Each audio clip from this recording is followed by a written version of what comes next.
fascists want to just build the triangle, anti-egalitarian, and do not care about facts. I think that over time, my mental model for fascism has become a lot more psychosexual, right? I think that one of the big problems you run into is that they literally just don't believe in anything. Like they don't even believe in stuff that you'd think would be essential to their movement. Like a lot of white supremacists don't actually believe in or care about the supremacy of white people. You know what I mean? Like they don't actually they don't actually have a personal, like, I'll put it this way, okay? I have known in my life a lot of black people who care a lot about black people because, you know, black people have had it tough in this country. And usually, are they black supremacists? Maybe a few of them a little bit, but edge case stuff, edge case.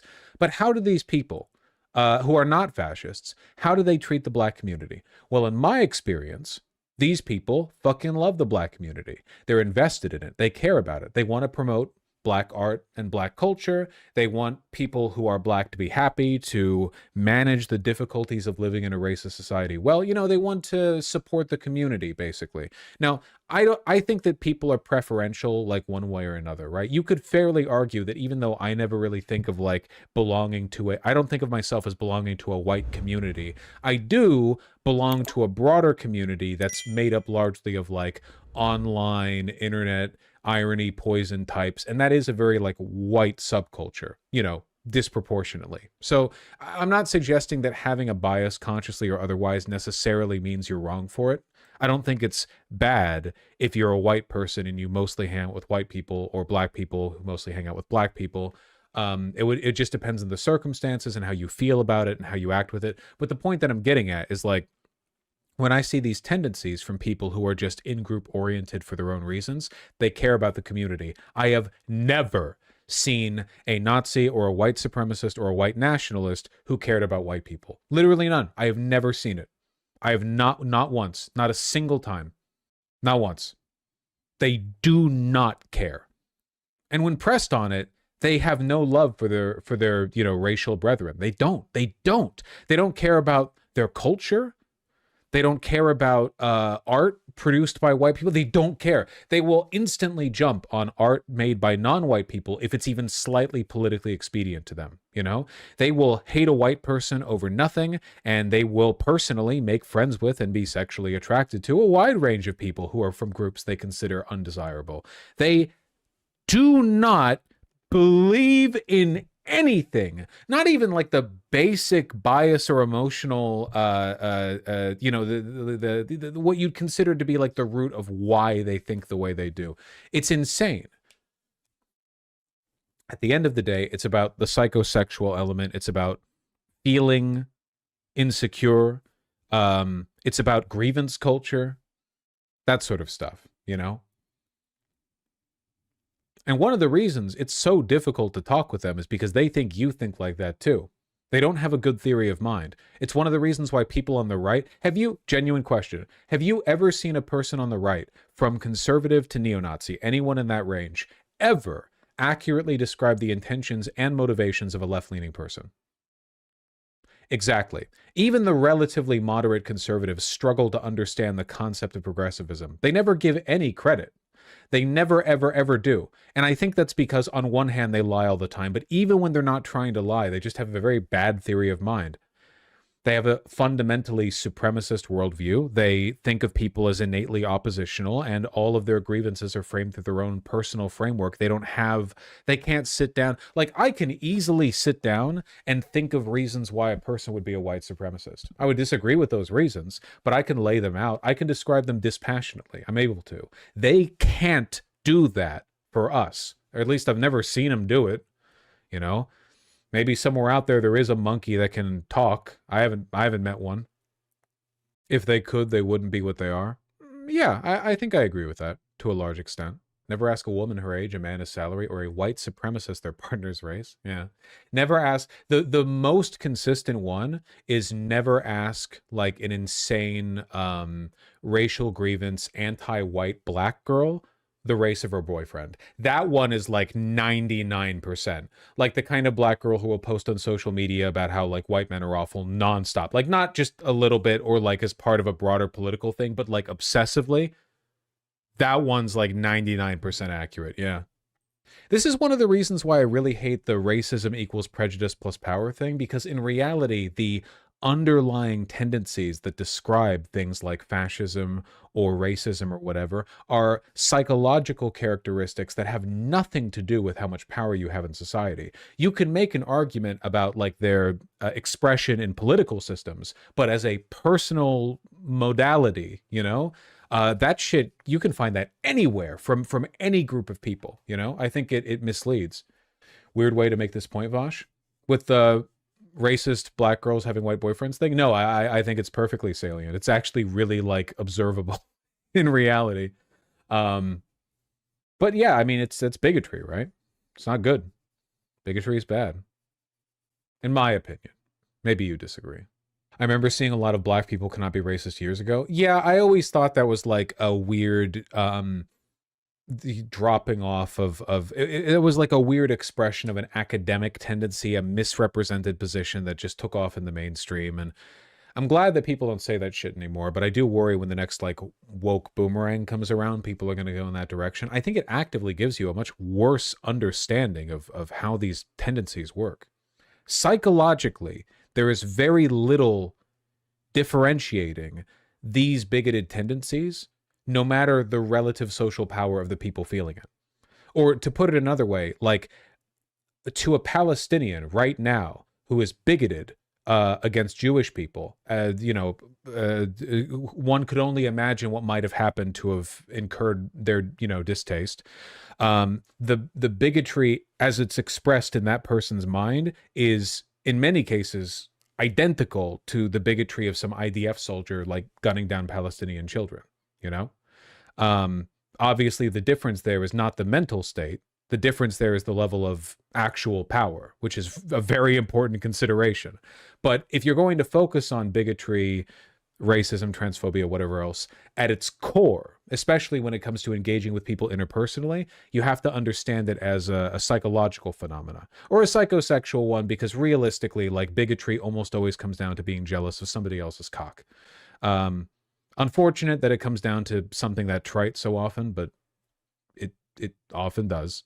Does World War II start because a bunch of men couldn't get laid? Is that what you're saying?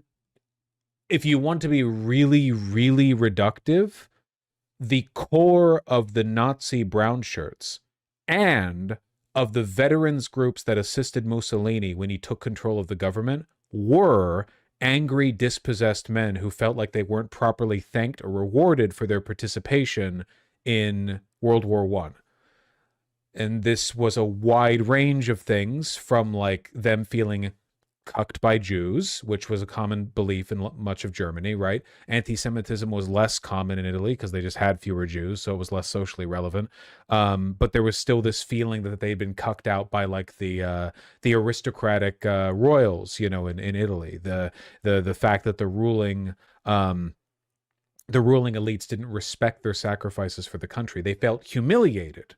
And yeah, there was a pretty big psychosexual element to Nazi propaganda, so isn't that an idealist analysis? No, psychology isn't anti-Marxist. Dialectical materialism dictates that history is driven by material forces. Yeah, but I'm talking about that as well. Like, Marx doesn't ignore the existence of the mind. Marx is just describing like a dialectical phenomena. That doesn't mean that psychology isn't a part of it, What do bigots stand to gain? Satisfaction. That's it. It's not about anything else. It's not about making life better for anyone. They want satisfaction. Did 1930s German propaganda portray Jews as hung? Okay, you're going to laugh. I don't think they did it that directly. I think that would have I think the Nazis probably wouldn't have had an issue with that that specific framing. However, the idea of Jews as being seductors and seductresses who would like lure Aryan men and women and like corrupt them, yeah, that actually was the idea that like the Jews are stealing your women, or that in academia they're like leveraging their influence to for 100% they did that. Yeah, They did it in a bunch of different ways. I mean, it's the same here in America. We simultaneously, like white supremacists, you know, like we hear this rhetoric of how black people are unattractive, but also how black men are great, powerful sexual animals who lure white women with their, you know, big penises and the primal mating skills. It's insane. It's also like half of interracial pornography and half of 4chan's pornographic content at any given point in time. It's embarrassing. Like, it's embarrassing. It's embarrassing to even talk about. It is. It's just like my politics is like, well, I think if you rearrange these policies, you can make everyone's lives better. And I think, you know, we should all have a sense of purpose and belonging and we should be happy. And they're like building political theories out from cuckold pornography. But it's really, really, really common. Yeah, look at the way they talk about trans people, where trans women are like these sexual demons, you know, who are like lured by perversion and lure others as well, you know. Look at the fact that, for example, in South Korea, anti-black racism is really common along those same lines. There's a pervasive narrative of Korean men being kind of feminine, and they say, well, you know, the ultra-masculine black man with their large penises are like, you know, robbing us of our women and so on. There are no black men in Korea. There are like 5 black guys in Korea. But racists and incels in Korea talk like this often about black men. At least in America, there are black men. There aren't black men in Korea. It's like they're going out of their way to find racialized scenarios to make them insecure, which is crazy. But that's why I say it's psychosexual, and that's why I say that it's what was I saying? Or that it's I forget what the other word I was going to use was, why it's psychosexual, why it's about satisfaction. Isn't that mostly a cultural import from America, though? Exposure to black people, sure, but like Korea has their own centuries, millennia old culture. The fact that their right wing is obsessing over black cock, I don't think we imported that. I don't think I don't think we're responsible for that one, you know? I mean, certainly there might be an exposure in the sense that like the black men stationed in South Korea, and also, you know, the internet has a big pro-America bias in general. But you know what I'm talking about. It's an issue. It's an issue. Every country has their own version of this.